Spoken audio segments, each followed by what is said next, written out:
लाडकी बहीण योजनेचे पैसे वाढणार. पंतप्रधान मोदींच्या आर्थिक सल्लागार परिषदेकडून महत्वाची शिफारस. महाराष्ट्राच्या राजकारणात आणि महिला वर्गाच्या दृष्टीने गेम चेंजर ठरलेल्या लाडकी बहीण योजनेच्या लाभार्थ्यांना 1500 रुपयांऐवजी 2100 रुपये कधी मिळणार असा सवाल अनेकदा विचारला जातो. महायुती सरकारने लाडकी बहीण योजनेचे पैसे 1500 रुपयांवरून 2100 करण्याचे सूतोवाच केले होते.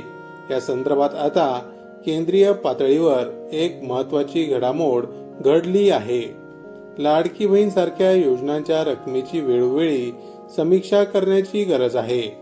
महागाई वाढल्याने आणि कुटुंबाच्या खर्चात झालेल्या बदलामुळे गरज पडल्यास ती रोख रक्कम वाढवली पाहिजे, असे पंतप्रधानांच्या आर्थिक सल्लागार परिषदेने सादर केलेल्या एका शोध निबंधात हे सुचवण्यात आले आहे.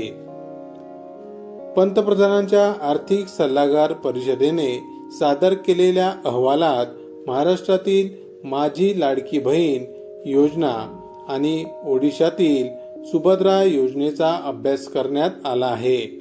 या योजनांमुळे महिलांची बचत वाढली, घरगुती खर्चात मदत झाली आणि कुटुंबाची आर्थिक स्थिती सुधारली, असे या अहवालात म्हटले आहे. रोख मदतीसोबत महिलांना डिजिटल साक्षरता, कौशल्य विकास आणि स्वयंसहायता गट यांच्याशीही जोडले जावे, जेणेकरून त्या आर्थिकदृष्ट्या अधिक सक्षम होऊ शकतील, असेही अहवालात म्हटले आहे. महाराष्ट्रातील महिलांच्या बँक खात्यात सरासरी शिल्लक 84% वाढ झाल्याचे अहवालात म्हटले आहे. महिलांच्या महिन्याच्या खर्चात वाढ झाली असून महाराष्ट्रात त्यात 46% वाढ झाली आहे. या खर्चात आरोग्य, शिक्षण आणि रोजच्या गरजांच्या अनुषंगाने खर्च होत असल्याचे अहवालात म्हटले आहे.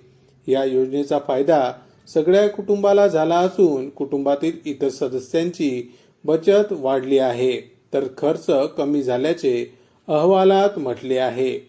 मुख्यमंत्री माझी लाडकी बहीण योजनेतून तब्बल 80 लाख महिला अपात्र.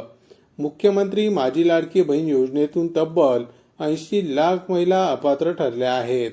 ई-केवायसी प्रक्रिया पूर्ण न करणे, निकषांची पूर्तता न करणे आणि अर्जातील त्रुटी ही यामागील प्रमुख कारणे आहे. अपात्र ठरलेल्या महिलांचे या योजनेअंतर्गत मिळणारे 1500 रुपये बंद झाले आहेत. राज्यातील कुठल्याही पात्र लाडक्या बहिणीला योजनेतून वगळलेलं नाही. डेटाबेसनुसार आणि निकषात न बसणाऱ्या ज्या लाडक्या बहिणी अपात्र ठरल्या त्यांना या योजनेचा लाभ मिळणार नाही, असं मुख्यमंत्री देवेंद्र फडणवीस यांनी सांगितले होते. माहिती आवडली असेल तर अवश्य शेअर करा. अशाच प्रकारची नवनवीन सरकारी योजनांविषयी माहिती मिळवण्यासाठी आमच्या चॅनलला अवश्य सबस्क्राईब करा.